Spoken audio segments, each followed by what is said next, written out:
Hello, everybody. Greetings to all. Welcome to the Snooker Hall podcast. I'm Dan Murren.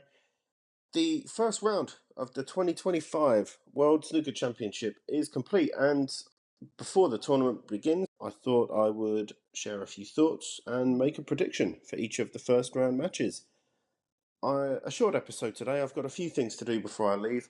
I'm recording on the Friday late afternoon, early evening. I head out from Copenhagen on Saturday morning. I should arrive in Sheffield on Saturday evening. I have to do a connection through Amsterdam. There are 4 airlines which offer a direct service from Copenhagen to Manchester. There's SAS, Ryanair, EasyJet, and Norwegian. But on the 19th of April, none of those airlines are offering a direct service. I couldn't believe it. SAS actually they offer a daily service, and they are flying from Copenhagen to Manchester every single day in April, apart from the 19th. Anyway, so I have to do a connection. But first world problems aside, I'm really looking forward to it. To be in Sheffield during the World Championship, for any snooker fan, it's a privilege. This is something that I wasn't able to do for about 10 years. I lived in North America, and traveling was cumbersome, time-consuming, and expensive. So it's a real privilege for me to be back in Sheffield for the World Championship. I'm really, really excited about it. But without further ado, here are the first round matches, and here's how I see things going.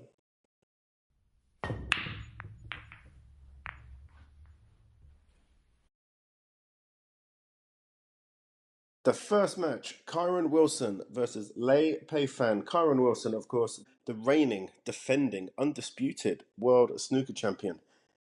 He's had an incredible season. He's in form. He's determined. He's focused. I'm going to assume he's as prepared can be. He's going to be a major threat in this tournament. Lei Pei-Fan, a Crucible debutant, a proud moment for him. Of course, he's already a ranking event winner. He won the Scottish Open, beating Wu Yize in that final back in the autumn. I can't see him getting through here against Kyren Wilson, though. Kyren's too strong. Someone said to me only a few weeks ago, actually, that Kyren, and I've been saying it for a little while, Kyren just looks so much more confident. When Kyren made the final in 2020, obviously he had an emotional roller coaster in the semi-final, and emotionally and mentally, that must have been so draining. And against peak Ronnie O'Sullivan, who had a lot more rest time. Okay, Ronnie went to a decider as well, but you just got the sense that Kyren, as tough as he is mentally, he was spent. And he didn't do himself justice in that final.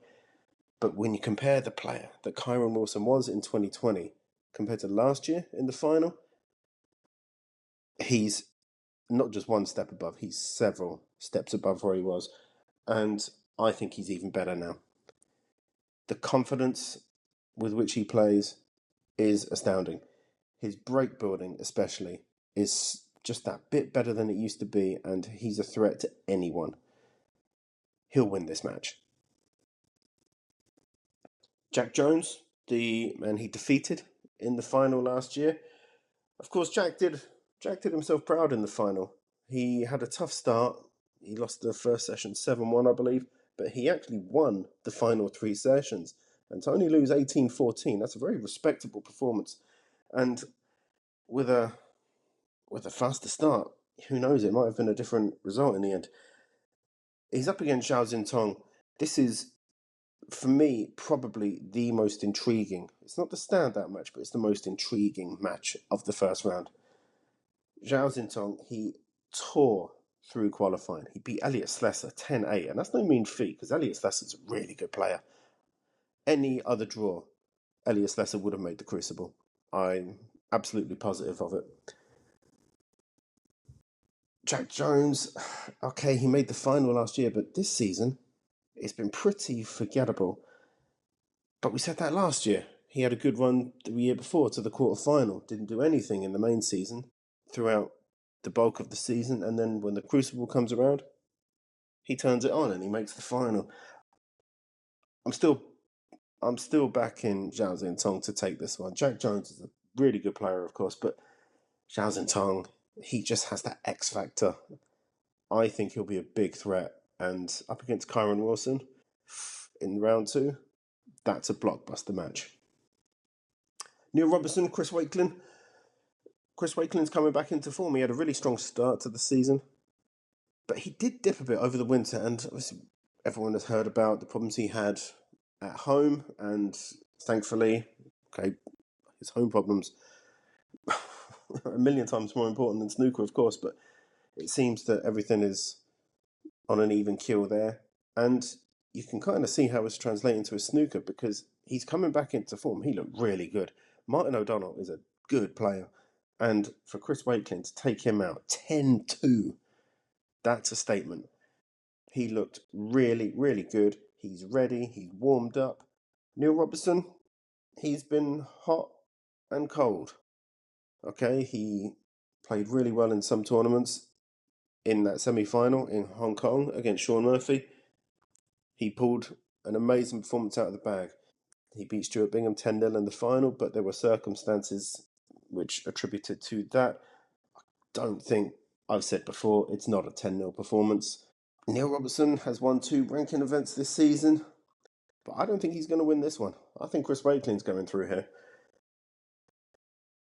Mark Allen, Fan Zhengyi. This is another, I wouldn't say a clash of generations because Fan Zhengyi's not quite as young as people seem to think.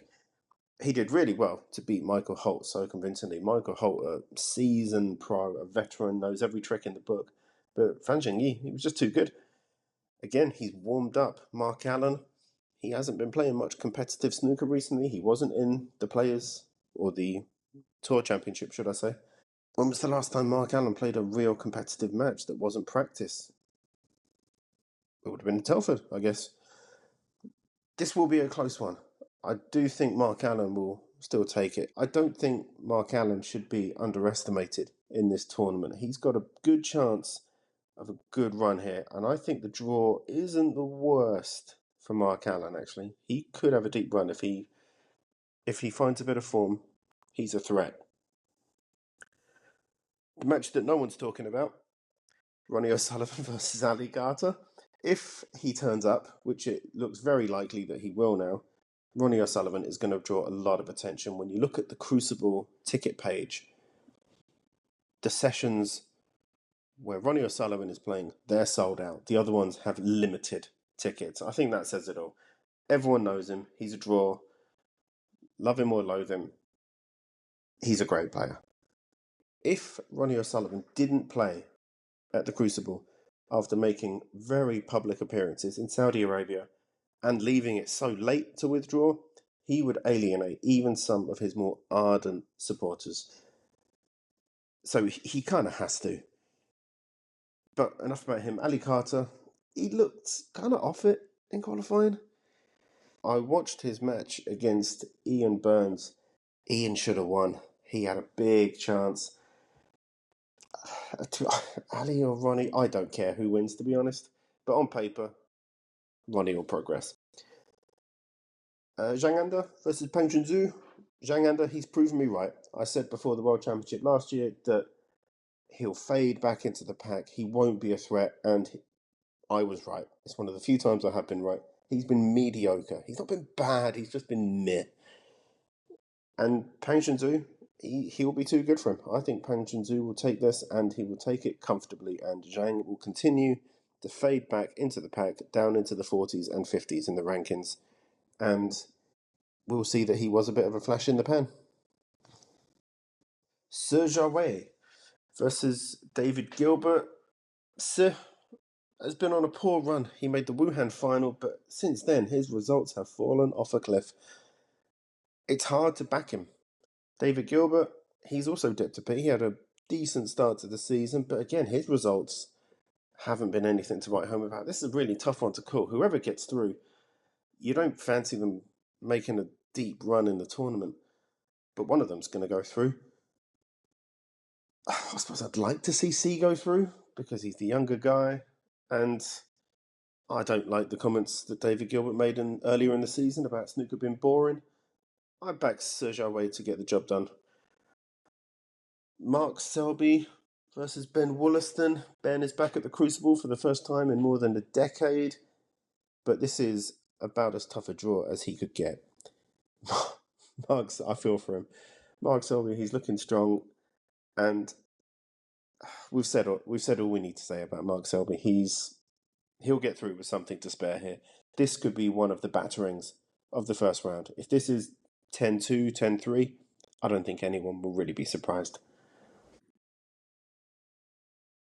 Moving on to the bottom half of the draw.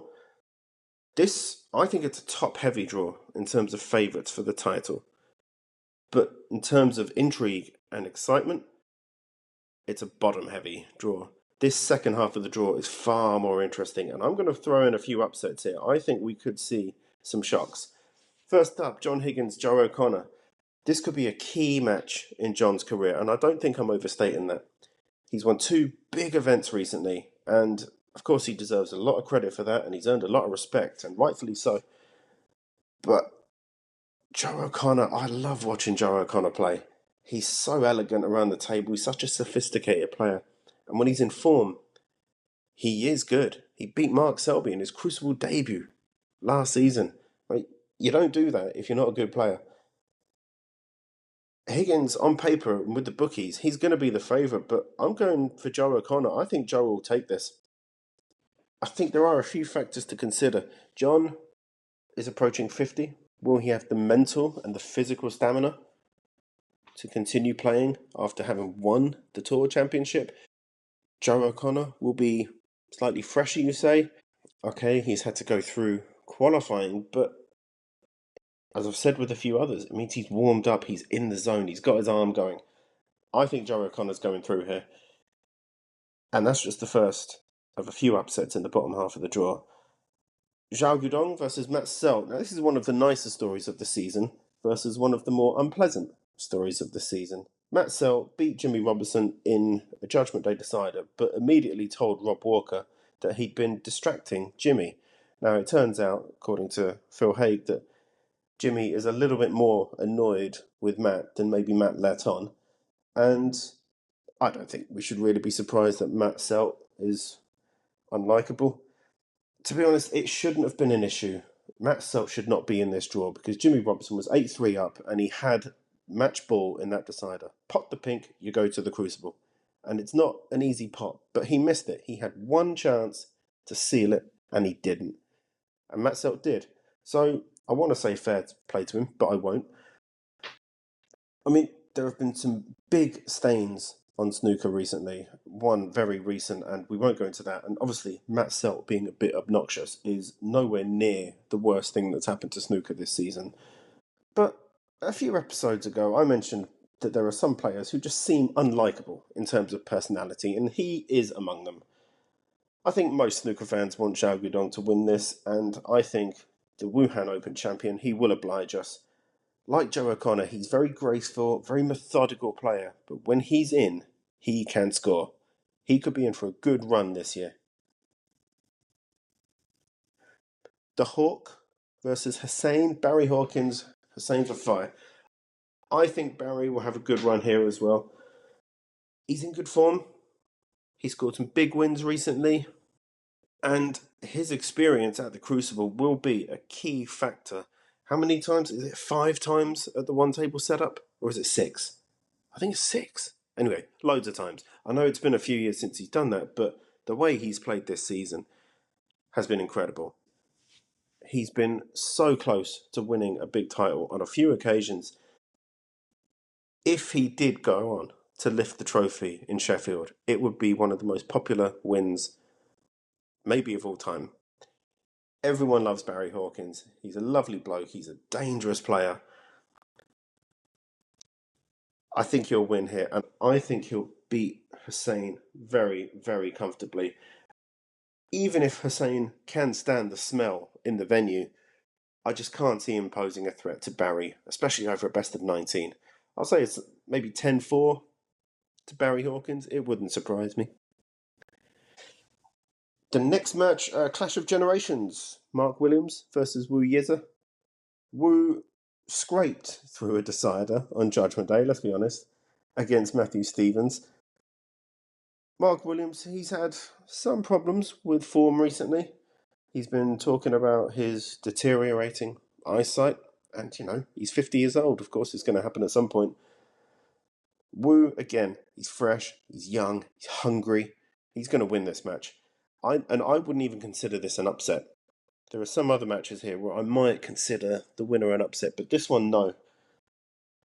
And I think this could be another match which just signals that there's a changing of the guard in snooker. Out with the old, in with the young, passing the baton to the next generation of talent. This will be another key match in snooker. 4 more matches to go. Luca Brecel versus Ryan Day. Again, I think Luca could struggle here. He wasn't in the Players Series because he's had another disappointing season. He is capable of pulling the proverbial rabbit out of the hat, though. But I just can't see him doing it against a pro like Ryan Day. Ryan Day, he's a veteran. He can score heavily. He knows his way around the table. Like Michael Holt, I mentioned, he knows every trick in the book at this point. And he's tough. This will be his 16th Crucible appearance, if I'm not mistaken. And I just thought of the pun. And on his day, he is a dangerous player. I think he'll win. I can't see Luca doing much in this tournament. I think it will be another first round exit for the Belgian Bullet. Ding Junhui, Zach Surety. This is another upset on the cards for me. Zach, he played so well in qualifying. Ding has kind of looked disinterested recently. I would love to see Ding win a world championship, but I don't think it's going to happen. I think that ship has sailed. Zach has shown glimpses of quality recently. He had a big semi-final recently. He should have won it, but maybe that's a sign, and maybe that will give him some battle scars, which might serve him well in the cauldron of the Crucible. That loss to John Higgins will motivate him, surely. And he hit a 147 earlier in the season. He's speaking with confidence. Yeah, he's getting a bit more attention now. He's in the spotlight, and it doesn't seem to be affecting him negatively. I think we're going to see an upset here. Zach Surety to go through to round 2. 2 more. Shaun Murphy, Daniel Wells. Shaun Murphy won the Masters. A few defeats recently, though, which might be slightly concerning. And when you compare that to Daniel Wells, who's going to be on a high after reaching the Crucible for the first time. Congratulations to him, by the way. He's a lovely bloke. And it's a bit of a slap in the face for Ronnie O'Sullivan, who said he should quit. Still can't get over the arrogance of that comment. But anyway, it would be nice to see Daniel Wells when he came through a tough match against Gary Wilson on Judgment Day. 10-9. So he's going to be up for the fight, and he's proven that he can come through tough matches. But I think Shaun, the experience Shaun has, will see him through. Will Daniel Wells put up... He will, obviously, he'll put up a fight, but I think Shaun will take this one 10-5, 10-6, something like that. And the last match, Judd Trump versus Zhou Yulong. It's the last match on the list, and I think it will be the biggest upset. Judd Trump has won the 2 biggest ranking events of the season. He won the Saudi Arabia Snooker Masters and he won the UK Championship. But he has not quite been peak Judd in 2025. Okay, he made that final in Telford, lost it in the decider. But apart from that, he hasn't quite been the same. Zhou Yulong is a tricky opponent. He hasn't been at the Crucible in 5-6 years now, and that's ridiculous for a player of his talent. And Dave Hendon said it on his Snooker Scene podcast that he's fast becoming the forgotten man of Chinese snooker. And I've mentioned it a number of times when I was a guest on Dave Hendon's podcast over the summer. That Zhou Yulong Gary Wilson match came up in conversation, and it has come to the fore recently in terms of prominence because people are realizing again how good Zhou Yulong is. I think he's going to beat Judd Trump in the first round here. It's a bold claim, but I'm going to call a Zhou Yulong victory 10-7 against Judd Trump.